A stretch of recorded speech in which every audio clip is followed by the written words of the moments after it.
Hello and welcome to our Teach-In for the 21st Century webinar brought to you by the David Horowitz Freedom Center in the Glazov Gang. I'm your host, Annie Cyrus.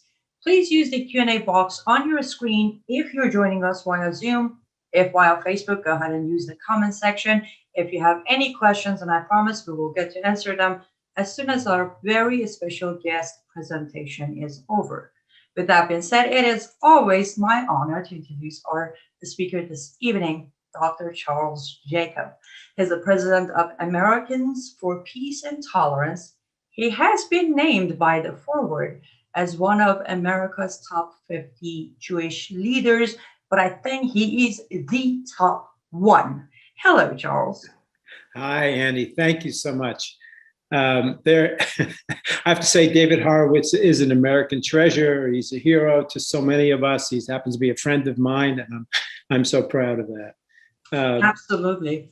Charles, I know you have a very important topic to discuss with us tonight, but if you don't mind taking a minute or two, because the introduction I gave was this much compared to all of your activism, all of your achievement, all your great work for human society. So would you please take a minute or two and tell our audience about you and everything you've done, or at least what you can fit into a minute? Okay, well, I think for tonight, the audience might want to know that I was head of and am head of the American Anti-Slavery Group, and that's our topic for tonight. I found out that Blacks were enslaved in Africa and nobody seemed to care. And I started a movement, and it was mostly about Sudan and Mauritania. And that's what I'll be talking about tonight. In addition to that, I have been a pro-Israel activist.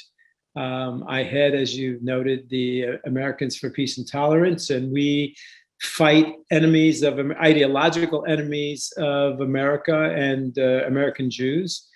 And right now, like everybody else who is in our orbit, we're fighting critical race theory and things like that. So, but let's stick to the topic.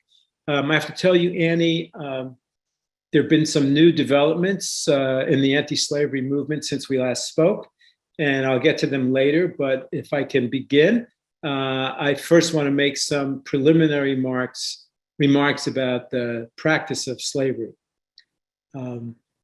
So I just published an article called Arabs and Muslims Have Black Slaves and the Progressives Don't Care. And I published that in JNS. And I think that's basically the ideological underpinnings of what we're going to be discussing tonight. So first about slavery. Look, next to being murdered and tortured, being owned by another person, being enslaved, is likely the most terrible experience known to mankind, and it's the most horrid human rights abuse one can imagine. And yet, it's not part of the portfolio. It's not part of the mission of the most powerful human rights organizations in America. Amnesty International, for example, doesn't talk much about slavery. Human Rights Watch, for sure, doesn't talk about slavery, especially the kind of slavery we're going to be talking about. In fact, slavery, you could say, is kind of the stepchild of the human rights community. And I'll explain why that is as we go along. Next, slavery is a human institution. Everyone watching tonight should know that every civilization had slaves. Practically every civilization has had slaves. Jews had slaves, Christians had slaves, Muslims and Hindus had slaves, whites had slaves, Blacks certainly had slaves, Chinese had slaves. The Roman Empire was built upon capturing of peoples and making them slaves. So slavery is not a white sin. Slavery is a human sin. And the only moral comparison about it is this: which cultures got rid of slavery and which cultures did not. So we know a lot about the appalling American slave trade that involved Europe and the United States. And we know when it started and when it ended. And the transatlantic slave trade started in the middle of the 15th century and it ended in the late 1800s. There are even good estimates as to how many slaves were taken to Europe and America from Africa, about 11 million men, women, and children, and how many died on the voyage to America and how they were treated. And we know that the active importation of slaves from Africa to the West lasted for over a century. But what we don't know, and what we're not taught in school, is about the other 11 million Africans, men, women, and children who were taken into slavery by Arabs and Muslims, slaves taken into the vast Arab Muslim world in a trade that started more than 1,000 years before the Western sin, and the trade that continues today with little or no notice, and with no apologies, no guilt, no talk of reparations, nothing, no admission. So the Arab slave trade originated before Islam.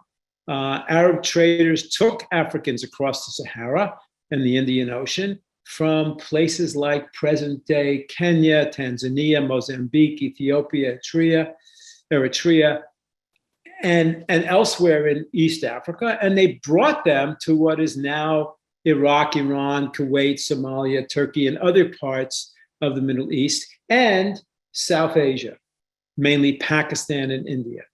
So Arabs supplied African slaves to the entire Muslim world, which at its peak stretched over 3 continents, from the Atlantic to the Far East. Okay. There has been an endless flow of books and articles written to enrich our knowledge about the Western slave trade, while the issue of Islamic slaving has been all but ignored.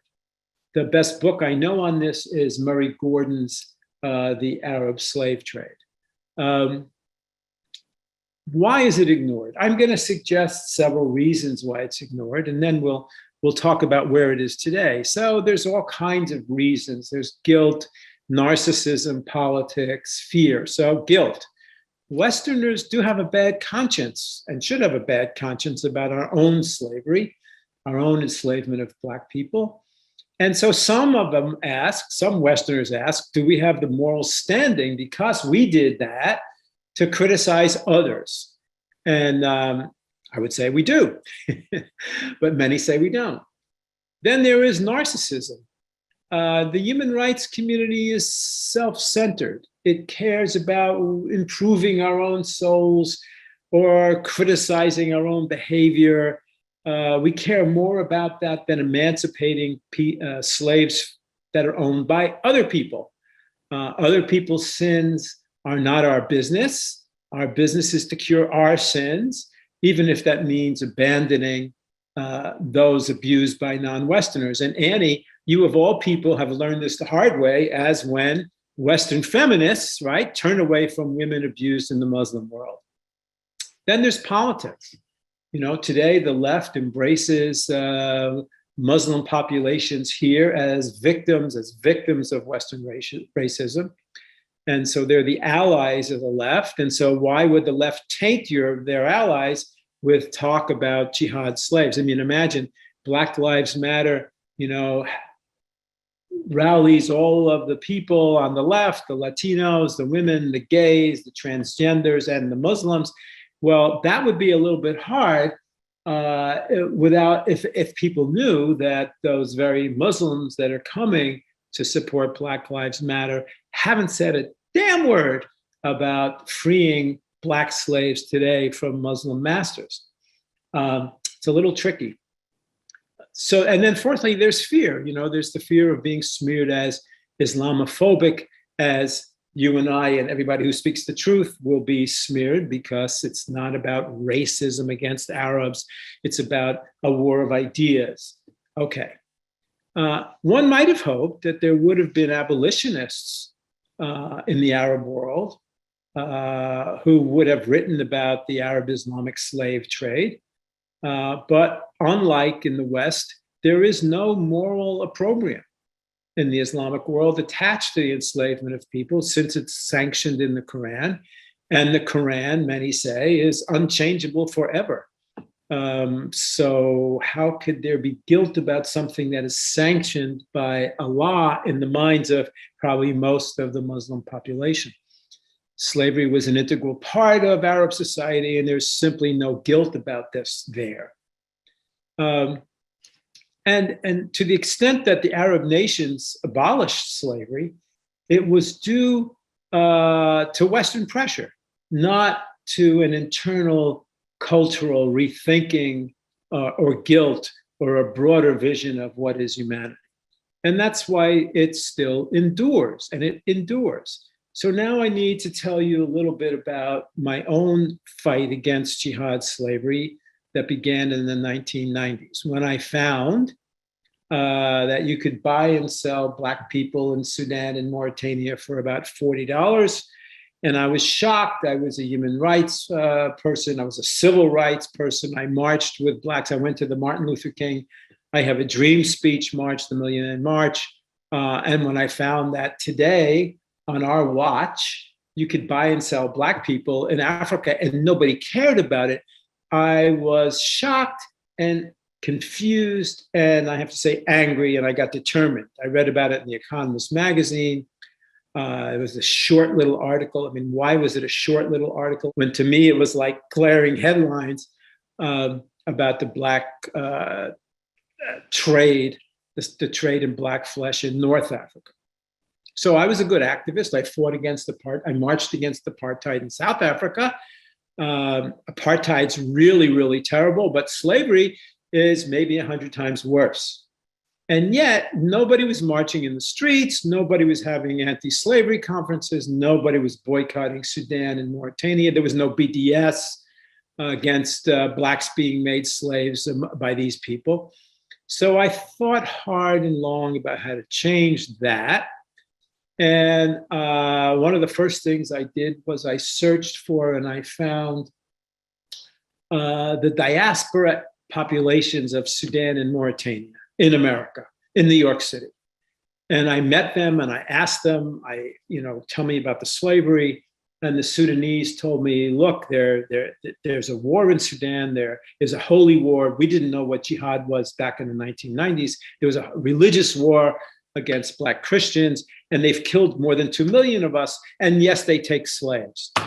And nobody cares about their killing of us because, compassion fatigue. Americans really aren't interested in, Africans killing Africans and what goes on there. And even these people were killed and enslaved because they were Christians. They really didn't have much of a foothold in the Christian world in America either. So my job was to convince them that even though murder is worse than slavery, logically, psychologically, Americans are going to listen if you talk about and if you explain that there are Black women and children and some men being enslaved today, because we are an abolitionist nation. We disagree about everything, very important things, abortion, gay rights, et cetera, but about one man owning another, we don't disagree. In fact, that is probably the core of an American identity. All men are created equal. That was the Declaration of Independence. We hold these truths to be self-evident. That's the basis of America. And that's why Abraham Lincoln was able to fight a civil war to free the slaves, because of those fundamental principles of America. And so we should talk about that. And I won them over to that. And we created an alliance between the Mauritanians and the Sudanese and good abolitionist people, Jews, Christians, and others. So in Sudan, what was happening was that there was a jihad. Khartoum, the capital of Sudan, was ruled by an Islamist party, and it sent Arab militias to storm Christian villages in the south. They shot the men because the slavery, and I'll explain that, the slavery in this part of the world is not about musculature.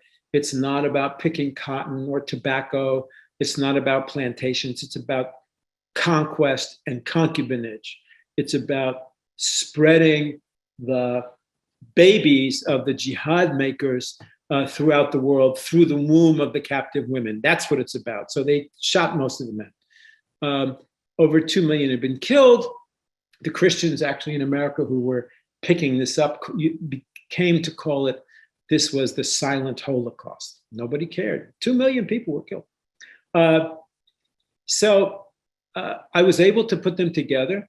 The big breakthrough came when I co-authored a piece in the New York Times that broke the story about the enslavement of blacks in North Africa. My partner was Mohammed Atiye. He was a Mauritanian Muslim. And we launched with that piece. I mean, we got hundreds of phone calls about that piece. Let's do something about this. This was that America in the 1990s. Let's do something about this. We don't care who's doing it. We don't care. We just care that we got to stop this. And it was wonderful. So we started the American Anti-Slavery Group, and we got tons of media. We got radio, television interviews, press all over. Black leaders joined us, left and right joined us. Now, this may not be possible today anymore because the country is so divided over everything, but we'll see because we're rekindling this. Okay, we had the NAACP and we had the Christian right. We had Pat Robertson, and then we had Barney Frank. I mean, we couldn't put them in the same room, but they were both signed on to stopping the enslavement of blacks. And then I met the most heroic people. These were a group called Christian Solidarity International, CSI, a man named John Eibner, who is a saint. He's a heroic figure. He flew into Sudan during the war so many times. He figured out how to liberate the slaves for cash. And it's a long story. We can get to that in the Q&A. We helped him raise money for that. CSI freed tens of thousands of slaves. My group helped. Louis Farrakhan attacked us. This is very interesting, especially to fans of David Horowitz. Why would Louis Farrakhan attack us? Well, think about it. His job, his mission, paid for, by the way, in great part by Islamists and Arabists, by Gaddafi. In fact, Gaddafi loaned him $5 million, and President Bill Clinton had to stop that. And it was about, building an Islam, a black Muslim revolt against America. That's what that was about. But anyway, his job, Farrakhan's job, is to convince Black Americans that Islam is the path to freedom. Well, reports about slavery of blacks done by Muslims in Africa, all over Africa, is not going to do him much good. So he attacked us. I was called a Zionist Jew, which to him is a curse, to me is a blessing. We got serious phone call threats. We got serious other kind of threats. I'm writing a book about this. It should be published a couple of months from now, I hope. A lot of bad stuff was going on. And then he was humiliated. Farrakhan was humiliated when he challenged the press corps at a press conference in Washington, D.C. about the enslavement. He denied that there were black slaves in Sudan. And he said to the press corps, if you think there's slaves, go to Sudan and find them. So 2 reporters from the Baltimore Sun went with John Eibner, and they redeemed several slaves. And when they came back, there was a 5-part series, front page. Hey, Minister Farrakhan, here they are. There are black. What are you going to say? And he disappeared. He ran away. He's from this issue. Now he's come back. If you haven't noticed, he's back. You ever hear of critical race theory? That's, according to Mark Levin, Farrakhanism in curricular format. So anyway, long story short, the Christian South, the Christian South was armed by Israel. Now that was a secret for a long time, but it was leaked. It's been leaked, and Israel armed the Christian South so that they could, the SPLA, Southern People's Liberation Army, Sudan People's Liberation Army, was able to liberate itself by their own bravery and fighting they fought the armed might of the Arab Muslim world. It was an amazing story, and it's been not really told. And they did it with our help as well, because in the year 2005, I think, George W. Bush, the president, who heard about Sudan and through his church, we had many people in the Christian church really furious about what was going on. People enslaved because they were Christians, being massacred because they were Christians. And Bush got it.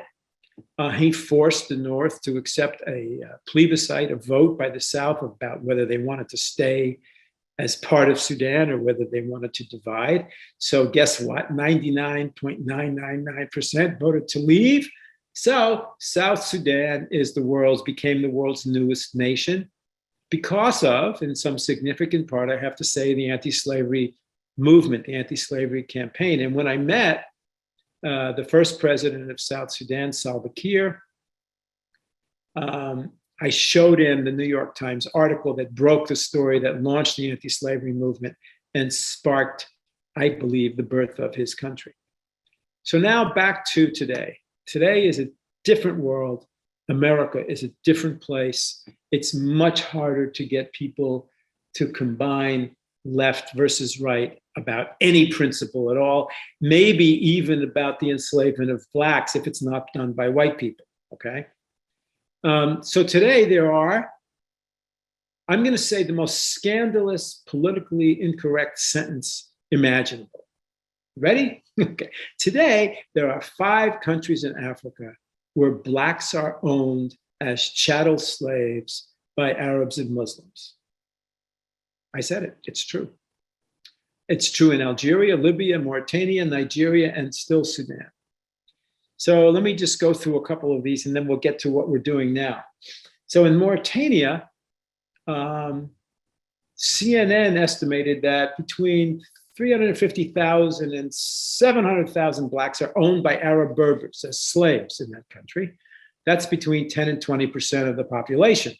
This enslavement began with the jihad, the original jihad of the Muslim world in the 8th century, when the Muslims overran that part of Africa and converted the Africans to Islam. So think about this now. Think about this. There are today about 500,000 Black Muslim slaves in Mauritania. Louis Farrakhan runs away from them. Their existence threatens his enterprise. These people are passed down through they're owned, bought and sold, rented, given away as wedding gifts, passed down through the master's estate when he dies, like his furniture. These slaves are beaten, bred, raped, horrifically tortured. If we have time in the Q&A, I can tell you. And if you've eaten your dinner and digested it, I can tell you about some of the tortures.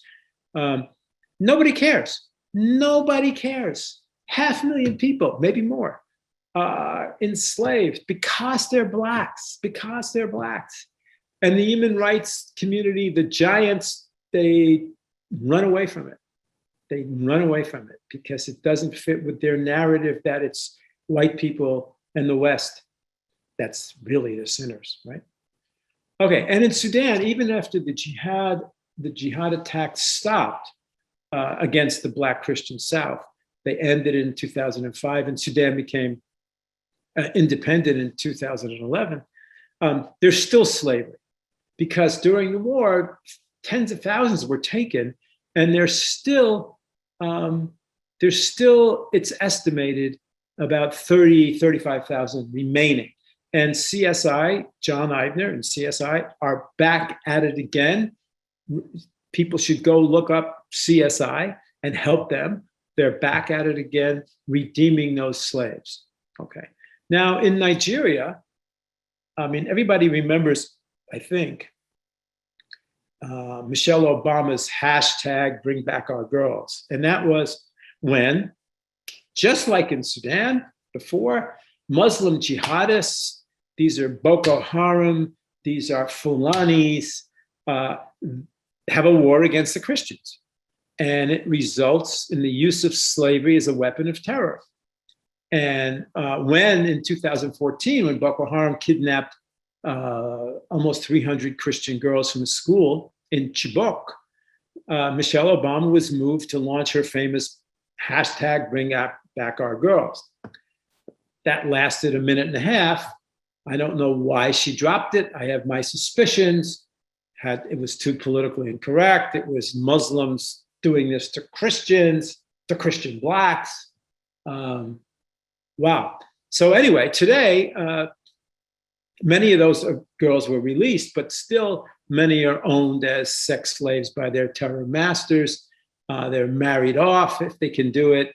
If the jihadis can marry them off to, and they're forcibly converted to Islam. So they're concubines, Muslim concubines. In more recent years, since then, Boko Haram and the Fulanis have captured, kidnapped hundreds, if not thousands, of more school children. They hope to make the boys slaves into child soldiers, and the girls again into concubines. One slave who's gained worldwide attention, recognition, not as much as she needs to be recognized, is Leah Sharibu, who was kidnapped with more than 100 other school kids from her town in Dapchi in 2018. She is still there. She refuses to convert to Islam, and she's vowing to remain a Christian, and she's a slave. Okay, the last two countries, Algeria and Libya, they're in the north. So as Africans are fleeing violence and jihad in the center of the country, in sub-Saharan countries, they travel north, hoping to get to Europe.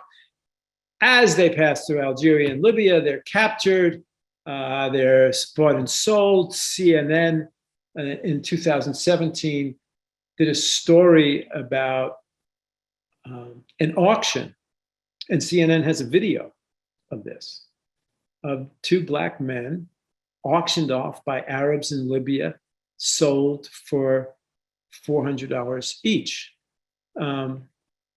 So, as I said before, since it's politically incorrect to condemn non-white societies for human rights atrocities, especially to condemn Muslim societies for human rights atrocities, and Annie, you know this about the women's issue,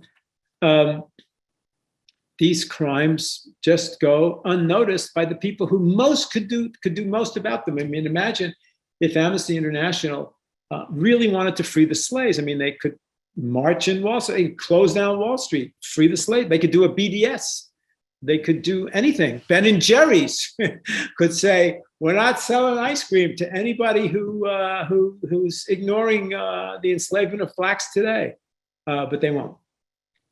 But there are some Africans in America who have have become hell-bent on freeing their brothers and sisters in Africa, and that group is the Nigerian American diaspora here. Now, the Nigerian immigrant population in America is very special. They're some of the most successful people economically and culturally. They're doctors, lawyers, pharmacists. They're at a high economic plane. They're smart. And way back home, their people are being jihaded and enslaved. And they came together and they organized something, a committee to free Nigerian slaves. You should all see freenigerianslaves.org. And they have started to ignite an anti-slavery movement. They have had 3 marches. In April, they were in Minneapolis. They were asking Ilhan Omar if she would help to free slaves from Islamic captors. She, of course, didn't answer their plea. In early June, they were in Omaha, Nebraska, and just now in late July 24th, last Saturday, they were in Newark, New Jersey. These are wonderful people. I know some of them. There's Dr. Shayo Ajiboye, who's a Mission Africa International. He's the president of that. Stephen Inada, who heads the ICON International Committee in Nigeria. And there's this lovely, lovely woman, Dr. Gloria Puldu, who's the president of the Leah Foundation. That's for Leah Sharibu. And Leah Sharibu has kind of become the poster person for this movement. So I would want to urge all of our listeners to do a couple of things. I mean, and then we can open it up to questions and answers. But first of all, get to know about this. I mean, this is a world historic thing. We are in 2021 and Blacks are bought and sold. That's despicable on our watch. Just as a human being, forget the politics of it. As an abolitionist, which we all are in our hearts, got to do something about this. It's horrible to let the so-called human rights community, which I believe is a total fraud, just pass this by. We should do something, and we should help these Nigerians. Secondly, I think everybody watching should understand the deep truth about how the enslavement of Blacks in Africa by Arab and Muslim populations can bust open the entire narrative of the left, the entire critical race theory, the entire intersectionality.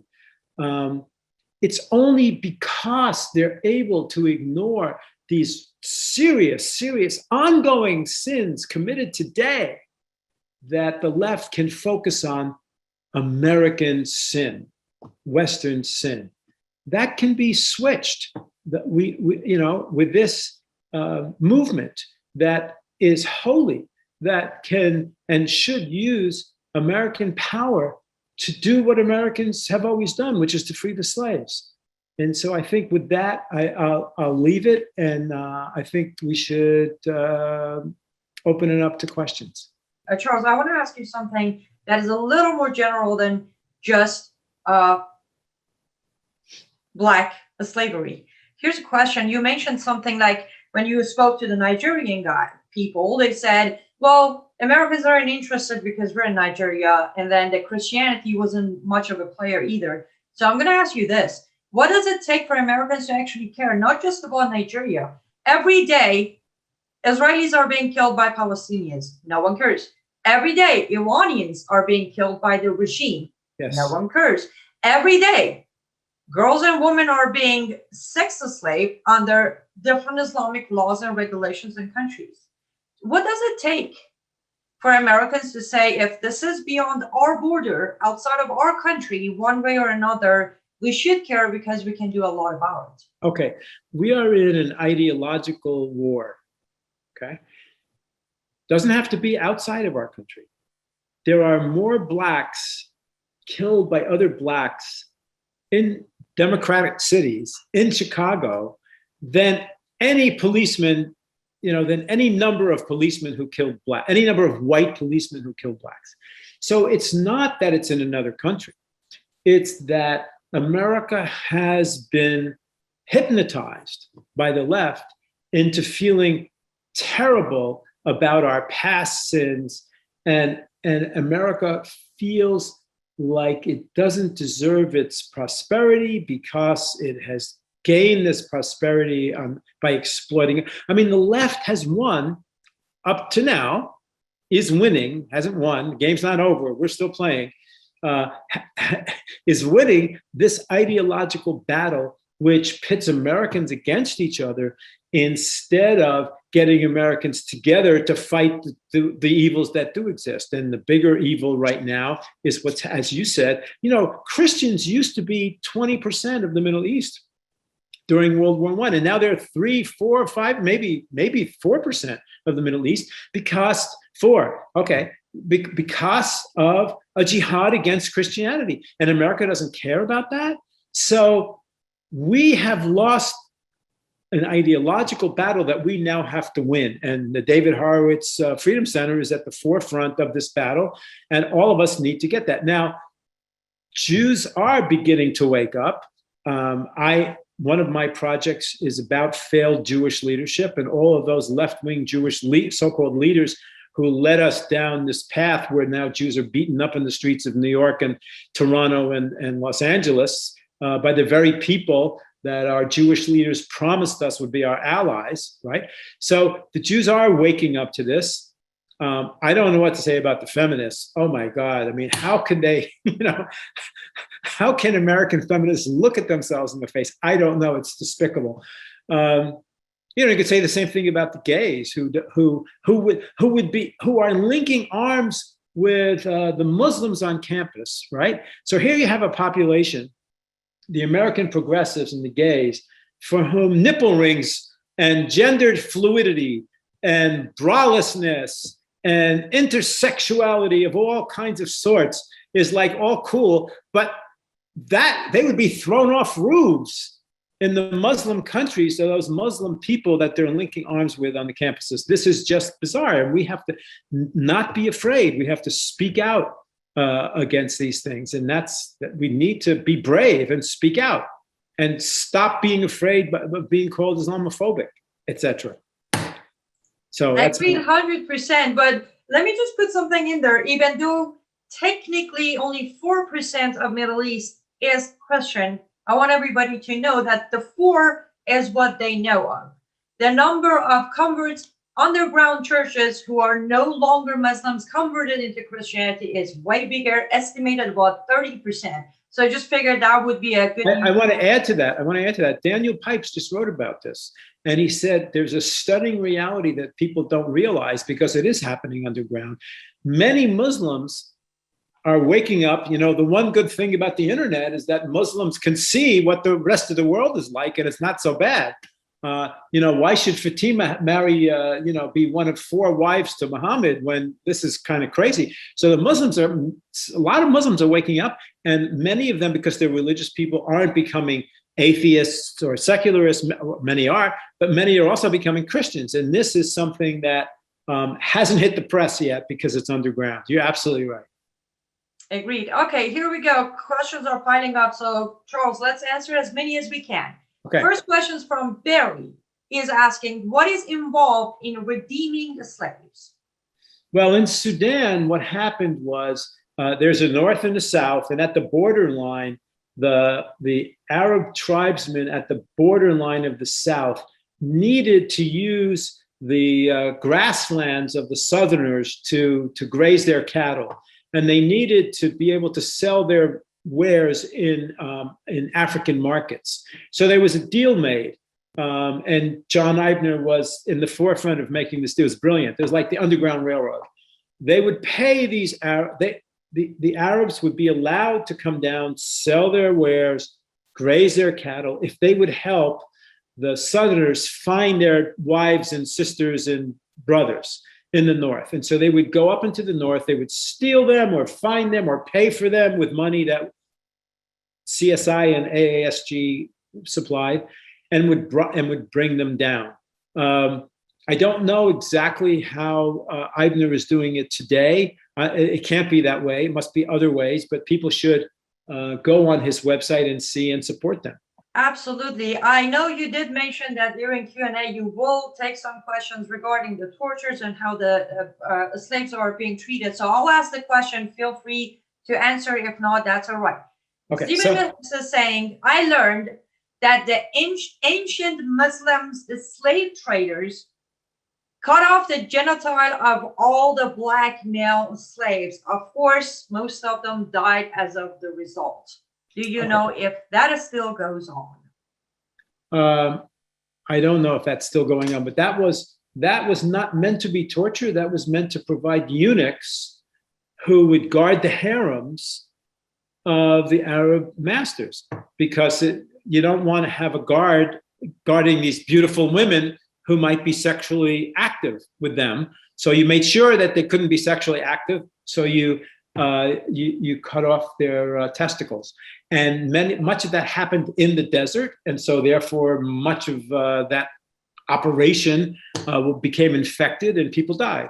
And eunuchs became extraordinarily expensive to buy because if you had 100 of them and you did that to them, maybe you'd have 10 left, who didn't die from it. So they became expensive. Now, the tortures that I'm talking about, and I got this from Africa Watch, which was before Human Rights Watch became Human Rights Watch. It was Africa Watch and Europe Watch and South America. So this was Africa Watch. So there were 3 types of, and we have this on our website. There are 3 types of tortures. One was called burning coals. So if you were, in America, if you were a slave and you didn't listen to your master as quickly as you wanted to, they would call you uppity. Well, if you were an uppity slave in Mauritania, maybe you dropped your master's tea or a goat got away from you or whatever, they would take you and dig a pit and put burning coals in the pit and put your legs on each side of the burning coals and you would kind of roast away. Or there's one called the insect treatment. There are these little tiny desert fly insects and they would stick them in the ears of an offending slave and cap the ears with stones and then wrap, around cloth tightly bound around it and tie his arms behind, and it would just drive a person insane. And there's others. I mean, that's enough. That's enough. There's others. Well, let's do this. That will answer another question too. Someone asked if you would recommend a book regarding this topic, maybe even a book that might have some details of what these slaves face. Yeah, the book that I know, and I forget the exact title, I think it's Slavery in the Arab World by Murray Gordon. It's a fantastic book. He writes it very well. He explains the whole thing in a scholarly fashion, but with details that are chilling. I think that's the best book that I know on that. There are others as well.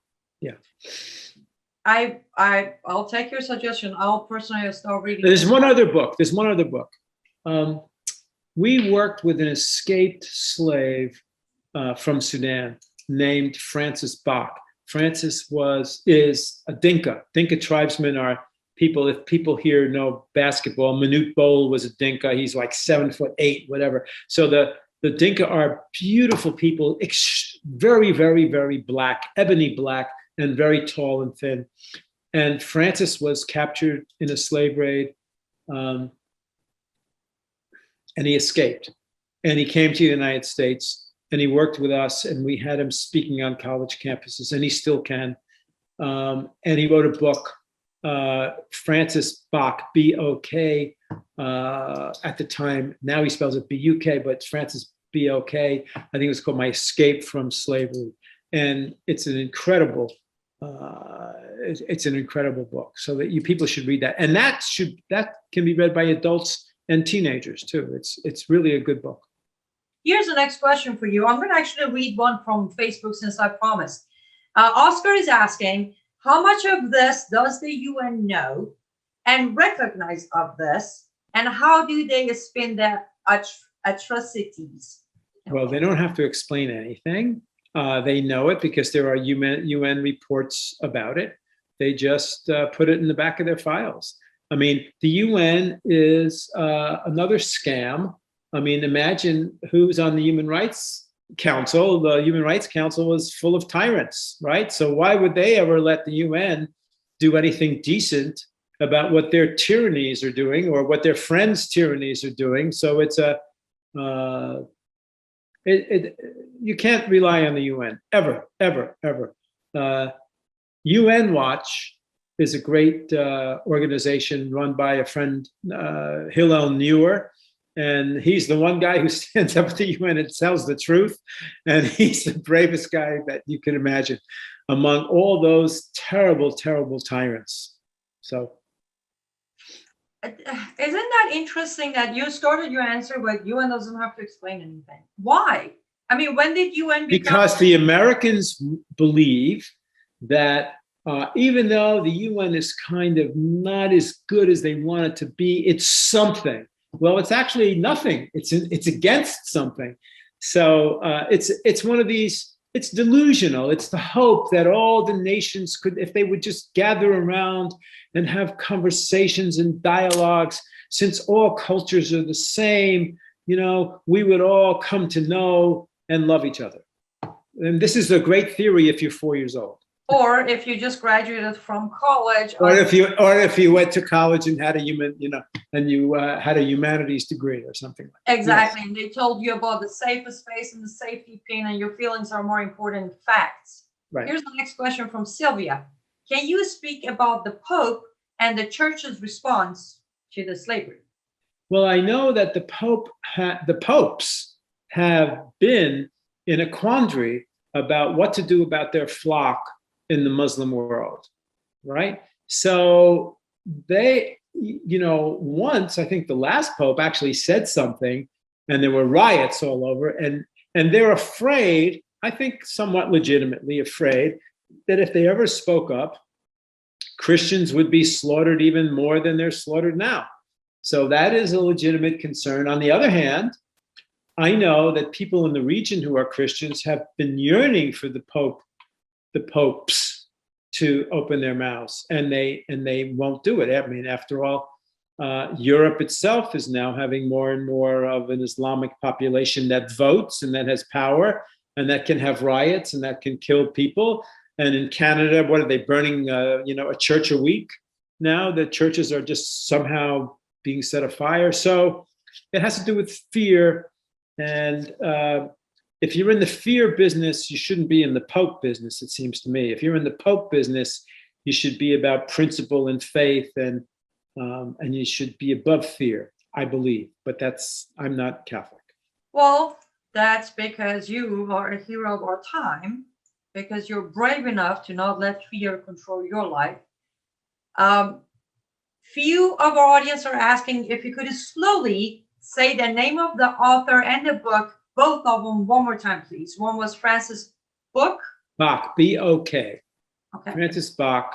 Look up in Amazon, go Francis Bok, you'll find his book. I think it's called My Escape from Slavery. You'll see it. There's only one book he wrote. It comes right up there when you type in Francis, Francis Bok. You get it. The other one is Murray Gordon, Gordon.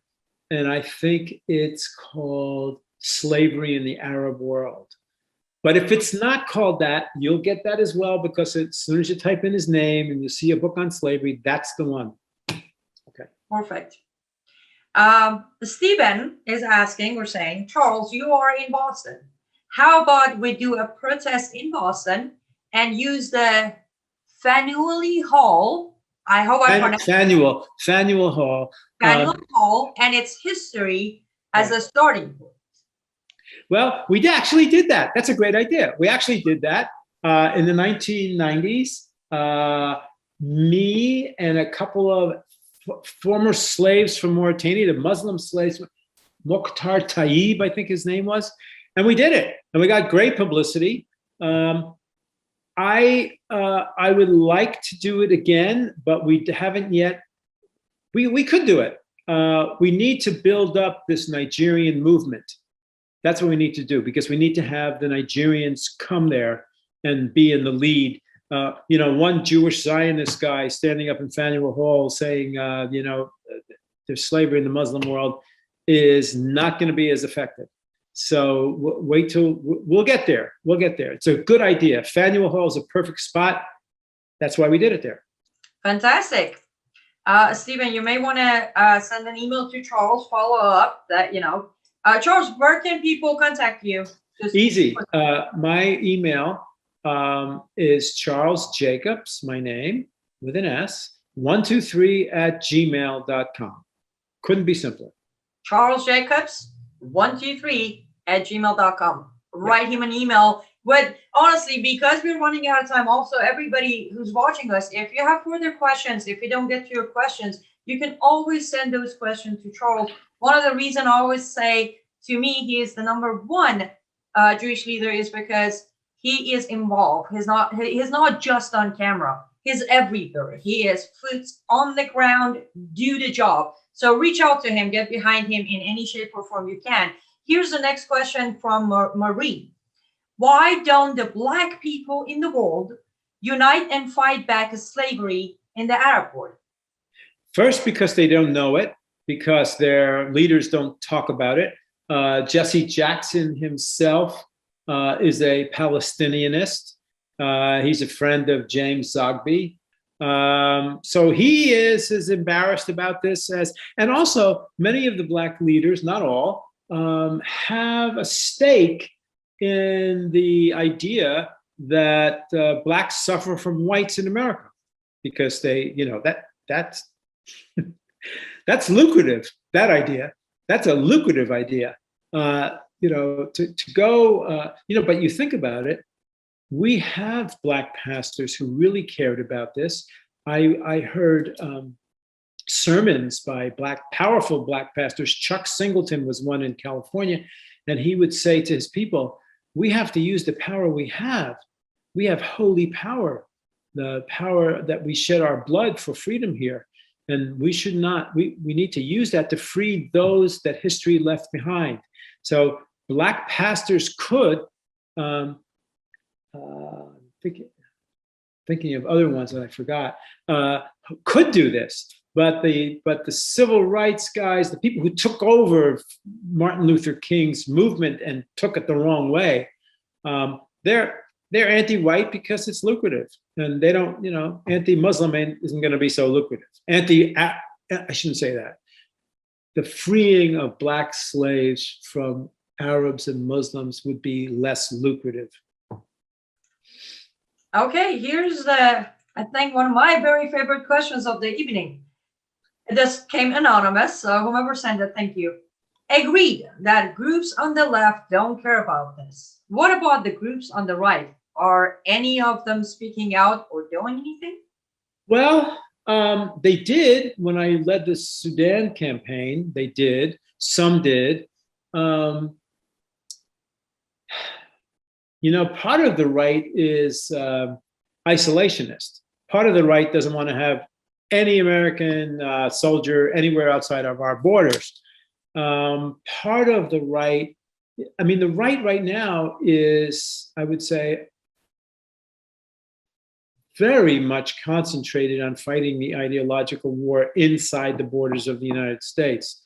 I believe that there are people, I know Chris Smith, Congressman Chris Smith is one person who's a Republican who just joined essentially the Nigerian American movement. At least he wrote them a nice letter that he's in support of them. I think that as the Nigerian American movement gets bigger and bigger, they will attract people on the right, and they'll attract people who are decent people, decent liberals as well, as they should.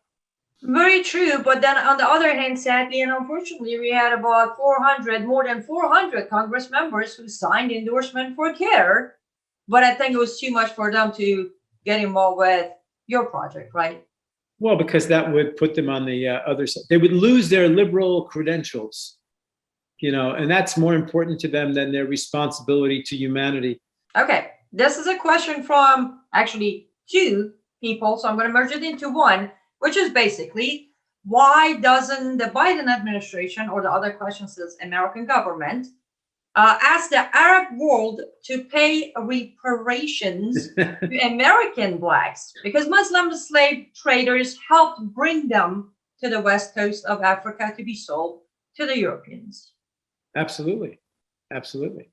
Well, why doesn't he? Because he is being manipulated and guided and led by the left, by the squad, the jihad squad. And he won't do anything to upset their narrative that America is a structurally racist country, and that's the biggest thing on earth, and we got to stick with that one. And this would be a distraction.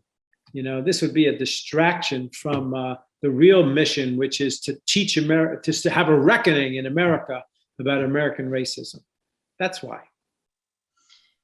And that's why, by the way, the movement to free Nigerian slaves right now would be a great counter to that, my friends. Join. Everybody watching this live in the future, archive, join the movement. I'm going to ask you this question in a second because we're almost out of time. And I think you're going to give them the same answer I just said, join. So many people in different phrases are asking what can be done about every issue you just talked about, every question you just answered. What can we do? Okay, so go visit freenigerianslaves.org, and there is a whole education for you. There's another website called I Abolish, the letter I, abolish.org, which has tons of information about modern day slavery, and you should learn about it. And there are things there that that you can do. You can join the movement, you can send them money, you can write about it. There's a lot of things. You can form a little anti-abolitionist group in your neighborhood. There are many things you can do. Write your congressman. When there's a march, I don't know where the next one is going to be. The last one was in Newark, New Jersey. I'm sure there's going to be a next one in a couple of weeks somewhere. Go to the march. Tell people about the march. Just make this a topic. Why are we allowing Blacks to be bought and sold in the Middle East, in Africa? Why is that happening? So that's a topic. They can do something about it. Everybody here can do something about it. Everybody here can type. Everybody here can put it on Twitter. Everybody here can put it on Facebook. That's how things get started. Absolutely agreed. Okay, there are 3 questions or 2 questions and 1 comment that are towards me, so I'm going to quickly answer them. Number 1, somebody asked, is female genital mutilation still being practiced in Islamic countries? Yes, I posted about it today.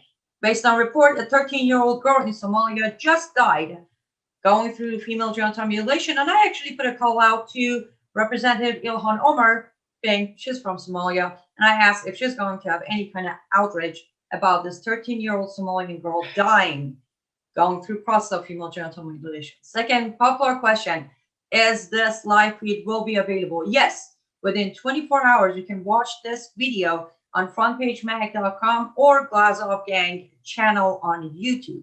And there's a comment here from Larry, a dear friend, saying maybe we should stop asking our government to do something and focus more on a church-based approach. I completely agree. Not just church. It can be church, synagogue, just a local. I think this is true. The Nigerians now are going to Nigerian churches.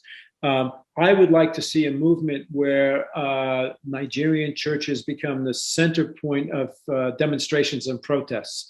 I mean, why not have Christians, Jews, and all people of good faith join Nigerians outside their church on Sundays with signs and pickets and everything? This could happen. This can happen. It just needs energy, little money, goodwill, God himself, all that good stuff. So. I can testify. Everything is possible if you have the willpower and you're not afraid of the unknown. Remember, at age 15, I didn't look back, walked into complete unknown, and look where I'm at. Right. It's doable. We can save every single slave on a child bride or sex slave or a Black Nigerian and everyone in between. We can save them if we would do our part. On that note, Charles Jacobs, please tell our audience one more time all of your websites, including your Americans for Peace and Tolerance, so they can go and get behind you. Peace and Tolerance, AND, peaceandtolerance.org is my basic website. I Abolish, the letter I, abolish.org is where you get lots of data on modern day slavery in that part of the world. FreeNigerianSlaves.org is where you can join up in the movement to free Nigerian slaves. Fantastic. Dr. Charles Jacob, it is always an honor and privilege to be with you on any programming possible. I personally appreciate your wisdom, your never-ending care for humanity, your hard work, and please know all of our thoughts and prayers are with you. And you know, me personally, anything you need, I'm just phone call away. Thank you so much for being with us tonight. Thank you, Annie, so much. Absolutely. And to our lovely audience who also stayed with us until now, we appreciate you very much. And remember, all of these webinars are brought to you by the David Horowitz Freedom Center and the Glazov Gang for free. So if you want to support these webinars, all you got to do is go to frontpagemag.com and consider making a 100% tax-deductible donation. With that being said, stay safe and goodbye.